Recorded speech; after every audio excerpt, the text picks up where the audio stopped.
Hello Bakugan Brawlers and welcome to another Bakugan video. Today I'm going to be ranking the top 5 most challenging Bakugan to roll. The Bakugan that are being shown in this video are from my collection and they are all based on my opinion, which I find the hardest to roll. As we go on with the video, the Bakugan would get more and more difficult to roll, and also I'll give a small explanation on why these Bakugan are pretty difficult to roll, and of course I'll give a short demonstration on rolling them just to see how long I can take these Bakugan to open. So without further ado, let's get straight into the video.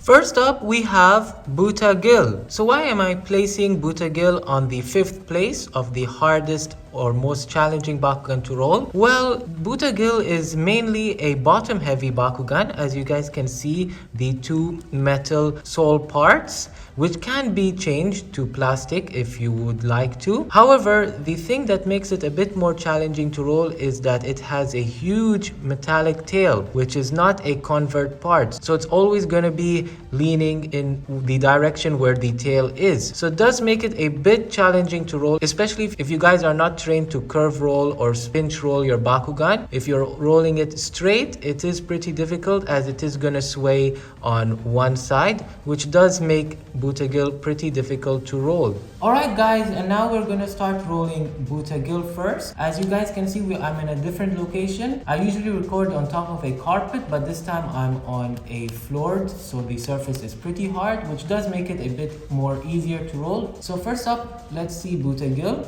I'll roll him straight just to demonstrate the problem I have with Butagil rolling straight. As you guys can see, I've done a pretty weak flick, which does curve him really badly off to one side. And as you guys can see over here, he just refused to open if you flick him or roll him straight.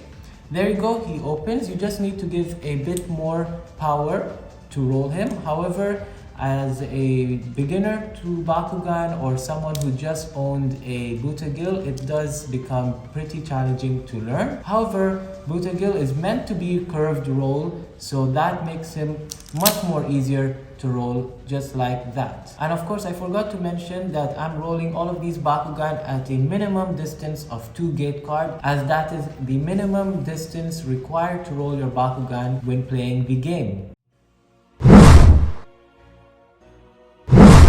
Next up, we have Mercury Dragonoid. The reason Mercury Dragonoid comes in 4th place is pretty shocking, is that if you see in the back side of Mercury Dragonoid, it has this ridge going all the way on its back half of its body, which does make it pretty difficult to roll, especially that this ridge does stop the Bakugan from rolling straight and it can sway it on a random direction, which can be pretty frustrating. The only way that I find rolling him pretty well without this ridge getting in the way is by curve rolling or by spinning this Bakugan. And the Bakugan ridge has a name that has been used in the Bakugan community, which is called Alto-Brontes disease, as Alto-Brontes was the first Bakugan to introduce this ridge protruding out of the ball form. And now with Mercury Dragonoid, I'll try to roll him straight and let's see how this ridge stops him from rolling. As you guys can see, he was just about to open, but the ridge just stopped him from the magnet reaching to the gate card, which does cause me a lot of trouble when rolling. And here's another issue, another time. The main thing is that if Mercury Dragonoid slows down, this ridge does get into the way. And as you guys can see, it's swayed into another side. Let's roll him from the back facing the gate card. It still creates some problem for me. Try to give a bit more speed. And again, it keeps on swaying to another side. So how I usually roll Mercury Dragonoid is by rolling him on the sideways, so the ridge is not on the way, which does make it a bit more easier to open. Just like that. And let's try that again as he came out of the gate card. Let's give a perfect roll and stand. And there you guys have it. This is Mercury Dragonoid.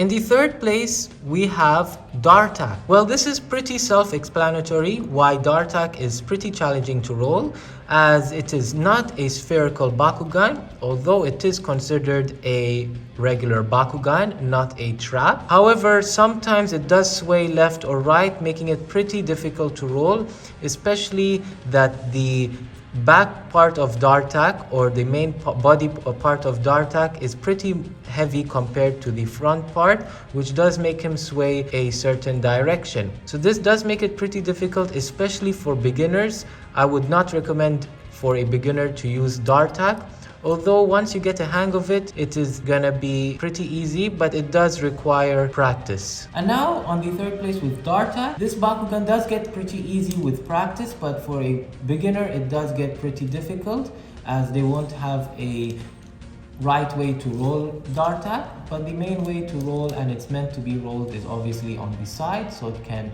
move pretty freely. But here is the issue.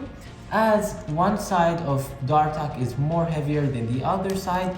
So personally, how I would roll Dartak is by placing my finger on the projectile part instead on the middle part of Dartak, which does make it roll more straight, just like that. And in second place, we have Aquimos. I personally find Aquimos being pretty frustrating to roll, as it has a very annoying Ultrabrontes disease on the back part of its ball form. This small ridge over here does create a huge problem for me, especially when I'm trying to roll him straight, as when you're rolling him straight, this ridge would hit the floor, causing him to sway in a random direction, which can be pretty frustrating. However, if you try curve rolling him, this ridge does get into the way of your finger, which does make it pretty annoying too. If you spin him in this direction, then it is much easier to get him opened. Or if you roll him on the sideways, just like that. The only problem is that sometimes he would curve on either direction, as it is not a pretty balanced Bakugan, which does make it pretty difficult to roll. And now with Aquimos, I will start rolling him straight. And there you guys can see that the small tiny part, the ridge over here, or you would like to call it the Ultrabrontes disease, does affect Aquimos quite a bit, especially when rolling him straight, which is pretty frustrating. This is the back part rolling. As you guys can see, it immediately stops him from going straight, and if you give more power, it does sway him off pretty badly. So how I would roll Aquimos, I would roll him on the sideways just like this, similar to Mercury Dragonoid, as it does make him roll a bit more smoothly. And there you guys have it. This is Aquimos opened. And now on the most difficult Bakugan to roll, it is Damakor. Damakor is one of my newest Bakugan in my collection. I've gotten him recently, just a couple months back. I still have a lot of practicing to do with rolling Damakor. However, as you guys can already see, Damakor has a huge Ultrabrontes disease problem. You can see the ridges on the front, which does interfere with rolling. There are some ridges on the side as well, and a small ridge on the back. And in total, its body is pretty textured, which does make it a bit more difficult to roll. The main part is obviously the ridges in the front. You would need to roll Damakor at the right speed in order him to open. If you roll him too slowly, this ridges would stop. If you roll him too fast, this ridges would make him bounce and of course sway in a random direction. You just need to get the right amount of speed just to roll him straight to open. And of course, curve rolling him does also cause problems due to the ridges. And other than that, if you try with the side spin over here, there is a chance that he would stop because of the ridges giving him a imbalanced weight. So I personally find Damakor the most challenging Bakugan to roll. And now with Damakor, which I find the most challenging Bakugan to roll, as I've said before, this is a pretty new Bakugan to me, so I'm still practicing with Damakor. So by rolling him straight, if you give him too little or too much power, it does interfere with his rolling. So I'll first roll him with a low power. You guys can see it immediately stops because of the huge ridges on the front. And if I give him too much power, these ridges would make him bounce and obviously sway off the direction. Just like that, it would not roll straight. I'll give another demonstration. There you guys have it. By rolling him straight, the ridges does get into the way. So to roll Damakor and for him to open, in my opinion, you have to roll him at the right amount of speed just for him to stand perfectly. Just like that. Alright guys, we've come to the end of the video. I hope you enjoyed it. If you did, be sure to leave a like, subscribe, and share for more awesome Bakugan content. See you in the next Bakugan video.